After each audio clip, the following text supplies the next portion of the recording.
আসসালামু আলাইকুম রহমতুল্লাহ। প্রিয় দর্শক, চলে আসলাম পরবর্তী ভিডিওতে। এই ভিডিওতে আলোচনা করব বুলেট অ্যাপ্লাই করা নিয়ে। আমরা অনেক সময় দেখতে পাই যে আমাদের বিভিন্ন পোস্টার বা বিভিন্ন ভিজিটিং কার্ড বা বিভিন্ন জায়গায় যে এই জাতীয় যে চিহ্নগুলো ব্যবহার করা হয়। আপনারা দেখতে পাচ্ছেন আমি ভিজিট এ জো এরপরে কার্সার পয়েন্ট রেখে কিবোর্ড থেকে এন্টার প্রেস করার সাথে সাথে নতুনভাবে আবার এই চিহ্নটা চলে আসছে এখানে। প্রিয় দর্শক, দেখতে পাচ্ছেন আপনারা। এরপরে এখান থেকে যদি আমরা এই বুলেট থেকে বিভিন্ন সিম্বল বা বিভিন্ন চিহ্ন আমরা এখানে ব্যবহার করতে পারি। এখানে যে অটোমেটিকলি বুলেট লাইব্রেরিতে যে চিহ্নগুলো রয়েছে এগুলোর বাইরে যদি আমরা আরও সুন্দর কিছু বুলেট অ্যাপ্লাই করতে চাই, সেক্ষেত্রে আমাদেরকে ডিফাইন নিউ বুলেট এই অপশনে ক্লিক করার পর আমরা একটা ডায়লগ বক্স দেখতে পাচ্ছি। এখানে আমরা দেখতে পাচ্ছি সিম্বল, এখানে অনেকগুলো সিম্বল রয়েছে। এই সিম্বলের ভিতর থেকে আমরা হিউজ পরিমাণ আমরা বুলেট পেয়ে যাচ্ছি। আবার এখানে যে ফন্ট রয়েছে, এখানে অনেকগুলো অপশন রয়েছে। এই অপশনগুলো চেঞ্জ করে দিতে পারে প্রত্যেকটা অপশনের ভিতরে অনেক অনেক বুলেট আমরা এখানে অটোমেটিকলি পেয়ে যাব। প্রিয় দর্শক, আপনারা এখান থেকে অপশনগুলো চেঞ্জ করে দেখে নিতে পারেন। এরপরে যদি আমাদের এখানে পিকচার নেওয়ার প্রয়োজন মনে করি, সেক্ষেত্রে আমরা এখান থেকে পিকচার পেয়ে যাচ্ছি সিম্বলের পাশে। এই পিকচার যদি আমরা নতুনভাবে ইনপুট করতে চাই, অবশ্যই আমরা ইনপুট করবো। ইনপুট করার পরে দেখতে পাচ্ছেন আমাদের ব্রাউজার এখানে চলে আসছে স্যাম্পল পিকচার। প্রিয় দর্শক, আমি জেলিফিশের এই পিকচারটা এখান থেকে ইনপুট করতে যাচ্ছি।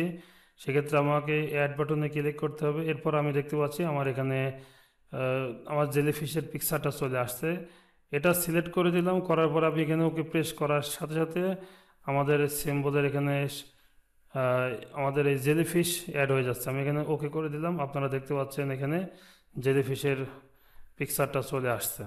প্রিয় দর্শক, আশা করি বুলেট অ্যাপ্লাইয়ের বিষয়টা আপনারা বুঝতে পারছেন। এরপরে আমাদের আর একটা গুরুত্বপূর্ণ যে কাজ রয়েছে সেটা হচ্ছে অটো নাম্বারিং করা। বিভিন্ন কোশ্চেন করার সময় এগুলো আমাদের প্রয়োজন হয়। যেমন হচ্ছে আমি এখানে 1 নম্বরে রাখলাম এ জো ইজ এ প্লেস, এটা আমার 2য় নাম্বার। এখানে আমি কিবোর্ড থেকে এন্টার প্রেস করার সাথে সাথে আপনারা দেখতে পাচ্ছেন অটোমেটিক নাম্বারিংগুলো হয়ে যাচ্ছে। এই নাম্বারিং লাইব্রেরিতে আমরা অনেক ফরম্যাট দেখতে পাচ্ছি। এখানে 1 2 দেওয়া আছে, আবার দশমিক, এখানে ব্রাকেট দেওয়া আছে, closing first closing bracket, Roman সংখ্যা দেখতে পাচ্ছি, আমরা ক্যাপিটাল লেটার, স্মল লেটার ইত্যাদি একাধিক আমরা লিস্ট পেয়ে যাচ্ছি। আমাদের প্রয়োজন মতো যে কোনো লিস্ট আমরা এখান থেকে অ্যাপ্লাই করতে পারবো। লিস্ট অ্যাপ্লাই করার পর যদি সেটা প্রয়োজন মনে না করে, সেক্ষেত্রে আমরা নো ক্লিক করলে সেটা আমাদের এখান থেকে চলে যাবে। প্রিয় দর্শক, দেখতে পাচ্ছেন আমি নো অপশন ক্লিক করার সাথে সাথে এখান থেকে আমার যে নাম্বারিংগুলো ছিল সেগুলো সব চলে গেল। এরপরে পাশে যে অপশনটা দেখতে পাচ্ছি মাল্টি লেভেল লিস্ট, আমার কাছে এটা তেমন বেশি প্রয়োজন মনে হয় না, কারণ আমাদের এখানে অটো নাম্বারিং যে বিষয়টা আছে আমরা সেই নাম্বার থেকেই পেয়ে যাই। আর এখানকার ফরম্যাটটা দেখতে পাচ্ছেন, প্রথমে 1 2 আছে, 1, তারপরে তারপর রোমান সংখ্যা ইত্যাদি ইত্যাদি মিক্স যেভাবে করা আছে। তো এটা আমাদের প্রয়োজন হয় না, প্রয়োজনীয় ফাইলগুলো আমরা এখান থেকে পেয়ে যাই। প্রিয় দর্শক, এরপরে ইনডেন্ট 2টা অপশন আমরা দেখতে পাচ্ছি। ইনডেন্ট 2টা অপশনের গুরুত্বপূর্ণ কিছু কাজ রয়েছে। তা হলো আমি আমার এই লেখাটাকে সেন্টার অ্যালাইনমেন্ট করে নিলাম। আমি চাচ্ছি এটাকে আরও ডান দিকে একটু সরাই নেব। তো সেক্ষেত্রে আমি যদি ইনডেন্ট প্রেস করি, দেখতে পাচ্ছেন আমার এদিকে চলে আসছে।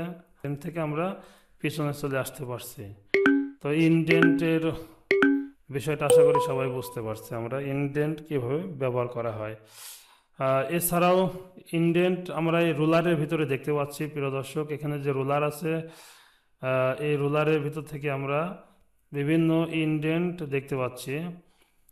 যেমন এই ইনডেন্টগুলো নিয়ে আমি এখানে যে ইনডেন্টটা দেখতে পাচ্ছেন উপরেটা হচ্ছে ফার্স্ট লাইন ইনডেন্ট, আপনারা দেখতে পাচ্ছেন এটা হচ্ছে সেকেন্ড লাইন ইনডেন্ট।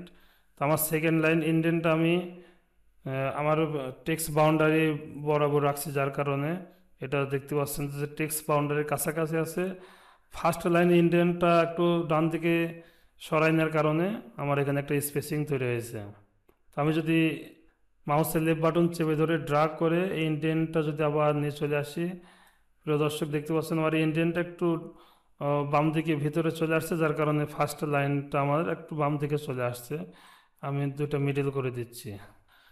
এরপরে right indent right indent right indent যদি আমি ডান দিকে সরাই নিই, আপনারা দেখতে পাচ্ছেন আমার রাইট সাইডে যে লেখাগুলো ছিল সেগুলো ভিতরে চলে আসছে। তো রাইট ইন্ডেন্ট আমি টেক্সট বাউন্ডারি বরাবর রেখে দিলাম, আমার লেখাগুলো সব টেক্সট বাউন্ডারি পর্যন্ত চলে যাচ্ছে। বিষয়টা জাস্টিফাই করে নিলে পরে আরও ভালোভাবে বোঝা যাচ্ছে। প্রিয় দর্শক, এখন আমি আপনাদেরকে আরেকটা গুরুত্বপূর্ণ জিনিস দেখাতে যাচ্ছি, শর্ট বাই। আপনারা এখানে খেয়াল করবেন আমার এখানে প্রথম লেটার আছে এ, জেড, এ, টি, ইউ, আর। তো আমি এখান থেকে সরাসরি শর্ট হট অপশনে ক্লিক করার পরে আপনারা দেখতে পাচ্ছেন শর্ট টেক্সট। আমার এখানে টাইপিং, এখানে নাম্বারিং দেওয়া আছে, ডেট দেওয়া আছে, টেক্সট দেওয়া আছে। যদি আমাকে ডেট উপর থেকে নিচ পর্যন্ত পর্যায়ক্রমে সাজাতে হয়, সেক্ষেত্রে আমি ডেট সিলেক্ট করে দেবো, নাম্বারের ক্ষেত্রে নাম্বার এবং টেক্সটের ক্ষেত্রে টেক্সট। আমার এখানে যেহেতু টেক্সট রয়েছে আমি জন্য টেক্সট সিলেক্ট করে দিলাম। অ্যাসেন্ডিং দেওয়ার পর আপনারা দেখতে পাচ্ছেন প্রথমে এ, তারপরে আর, তারপর টি, ইউএস, অর্থাৎ এ থেকে শুরু করে জেড পর্যন্ত পর্যায়ক্রমে চলে আসছে। আমার যদি এখানে আমি এখানে বি দিয়ে নিলাম। প্রিয় দর্শক, এখন দেখি শর্ট থেকে অ্যাসেন্ডিং, ওকে।